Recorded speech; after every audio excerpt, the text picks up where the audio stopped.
জিও জারি, এমপিও শিক্ষকদের বাড়ি ভাড়া ২৫% মঞ্জুর ও চিকিৎসা ভাতা ১৭২০ টাকা কার্যকর। ২৫% ভাতা ও চিকিৎসা ভাতাসহ এমপিও শিক্ষকদের সেপ্টেম্বর মাসের বেতন ব্যাংকে প্রেরণ করল মাউসি কর্তৃপক্ষ। কড়া নির্দেশ। আসসালামু আলাইকুম দর্শকবৃন্দ, আশা করি আপনারা সকলেই ভালো আছেন। আজ আমরা আলোচনা করব এমপিওভুক্ত শিক্ষকদের জন্য আনন্দদায়ক কিছু সংবাদ নিয়ে। চ্যানেলটিতে সাবস্ক্রাইব করতে ভুলবেন না এবং ভিডিওটি লাইক করবেন। অবশেষে দীর্ঘ প্রতীক্ষিত সেই সিদ্ধান্ত ঘোষণা করা হয়েছে। অক্টোবর মাস থেকে এমপিও শিক্ষকদের বাড়ি ভাড়া ২৫% বৃদ্ধি করা হয়েছে। পাশাপাশি চিকিৎসা ভাতা বেড়ে দাঁড়িয়েছে ১৭২০ টাকা। গতকাল শিক্ষা ও অর্থ মন্ত্রণালয়ের যৌথ বৈঠকে এই গুরুত্বপূর্ণ সিদ্ধান্ত গৃহীত হয়। বৈঠকে উপস্থিত ছিলেন শিক্ষা উপদেষ্টা CR আবরার এবং অর্থ বিভাগের উচ্চপদস্থ কর্মকর্তাবৃন্দ। প্রাথমিকভাবে চিকিৎসা ভাতা ১,০০০ টাকা নির্ধারণের প্রস্তাব ছিল, কিন্তু শিক্ষক নেতাদের যৌক্তিক আপত্তির পরিপ্রেক্ষিতে এই ভাতা ১৭২০ টাকায় উন্নীত করা হয়। উল্লেখ্য, চিকিৎসা ভাতা ২৩% হারে বৃদ্ধি পেয়েছে। এই সিদ্ধান্তের মাধ্যমে এমপিও শিক্ষকরা এখন সরকারি চাকুরিজীবীদের সমতুল্য সুযোগ সুবিধা ভোগ করবেন। অর্থ মন্ত্রণালয়ের একজন উচ্চপদস্থ কর্মকর্তা জানান, আমরা শিক্ষকদের সকল যৌক্তিক দাবি পূরণের চেষ্টা করছি। জাতীয়করণ ফোরামের মাধ্যমে তাদের দাবিগুলো আমাদের কাছে পৌঁছেছে এবং আমরা সেগুলো গুরুত্বের সাথে বিবেচনা করছি।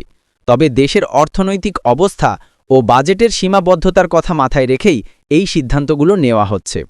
সেপ্টেম্বর মাসের বেতন প্রদানের তারিখ নিয়ে মাধ্যমিক ও উচ্চশিক্ষা অধিদপ্তরের একজন দায়িত্বশীল কর্মকর্তা জানান, বর্তমানে শারদীয় দুর্গাপুজোর ছুটির কারণে কিছুটা বিলম্ব হতে পারে, তবে আগামী ৮ তারিখের মধ্যে সকল এমপিও শিক্ষকের ব্যাংক অ্যাকাউন্টে বেতন প্রদানের জন্য আমরা কাজ করছি।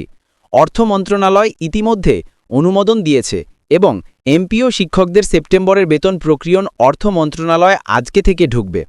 ভবিষ্যতের পরিকল্পনা সম্পর্কে তিনি আরও যোগ করেন, আমরা একটি স্বচ্ছ ও দ্রুত বেতন প্রদান ব্যবস্থা গড়ে তুলতে কাজ করছি, যাতে ভবিষ্যতে এই ধরনের বিলম্ব না হয়। এদিকে শিক্ষকদের অধিকার আদায়ের লক্ষ্যে আগামী ১৮ই আগস্ট মহাসমাবেশের ডাক দিয়েছে জাতীয়করণ ফোরাম। তাদের দাবি, সরকারি শিক্ষকদের সাথে এমপিও শিক্ষকদের বৈষম্য দূর করতে হবে এবং সকল সুযোগ সুবিধা সমানভাবে প্রদান করতে হবে। প্রধান উপদেষ্টার কার্যালয় থেকে প্রকাশিত এক বিবৃতিতে জানানো হয়েছে, ২০২৬ সাল থেকে এনপিও শিক্ষকদের মূল বেতন কাঠামো পুনর্নির্ধারণ করা হবে। নতুন বেতন কাঠামোতে একজন এনপিও শিক্ষক চাকরিতে প্রবেশের শুরু থেকেই ১৬,০০০ টাকা বেতন পাবেন, যা বর্তমানে সরকারি শিক্ষকরা পেয়ে থাকেন। শিক্ষা উপদেষ্টা CR আবরার তার বক্তব্যে বলেন, এমপিও শিক্ষকদের ভাগ্য উন্নয়নে আমরা অঙ্গীকারবদ্ধ। দীর্ঘদিন ধরে তারা যে অবহেলার শিকার হয়েছেন তা থেকে তাদেরকে আমরা মুক্তি দিতে চাই। এই নতুন সিদ্ধান্তগুলো তারই ধারাবাহিকতা।